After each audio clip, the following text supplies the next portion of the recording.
ન્યૂઝમાં આગળ વાત કરીએ તો સુરેન્દ્રનગરમાં ખનીજ માફિયા સામે કાર્યવાહી કરવામાં આવી છે। પોલીસ એક્શનના મોડમાં જોવા મળી છે। થાનમાં ગેરકાયદે કોલસાની ખાણ પર થાન પીઆઈએ રેડ કરી છે। મહિલા પીઆઈ અને સાથે જ સ્ટાફે કોલસાની ખાણમાં ઉતરી અને ચેકિંગ કર્યું છે। પોલીસનો સ્ટાફ 200 ફૂટ ઊંડા કૂવામાં ઉતર્યો હતો। થાન પંથકમાં 500થી વધુ ગેરકાયદે કૂવા ધમધમી રહ્યા છે, ત્યારે પોલીસે કૂવામાંથી વિસ્ફોટક સામગ્રીનો જથ્થો પણ જપ્ત કર્યો છે। પોલીસની રેડ દરમિયાન ખાણમાં કામ કરતા શ્રમિકો ફરાર થયા છે।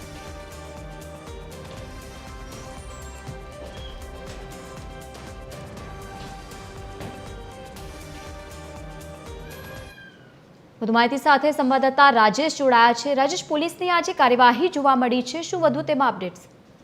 હાજી લવલી, વાત કરવામાં આવે તો પ્રાંત અધિકારી અને ખાણ વિભાગ સહિત હવે ખનીજ માફિયા સામે પોલીસે પણ એક્શન મોડમાં આવી છે, જેમાં ખાસ કરીને જે કહીએ તો થાન તાલુકામાં ગેરકાયદેસર કોલસાની ખાણ ઉપર થાન પીઆઈ અને તેમના સ્ટાફ દ્વારા અચાનક જ રેડ કરવામાં આવી હતી, જેમાં મહિલા પીઆઈ અને તેમનો સ્ટાફ 200 ફૂટ ઊંડા કાર્બોસેલના કૂવામાં ઉતરી થાન પંથકમાં ચાલી રહેલા 500થી વધુ ગેરકાયદેસર કોલસાના કૂવાઓ ધમધમી રહ્યા છે। તેમાં પોલીસે કૂવામાંથી વિસ્ફોટક સામગ્રીનો જથ્થો ઝડપી પાડ્યો છે। જી લવલીન, બિલકુલ આભાર સમગ્ર માહિતી સાથે જોડાવા બદલ। તો જે રીતે આ કામગીરી કરવામાં આવી છે અને બીજી તરફ શ્રમિકો પણ ફરાર થયા છે।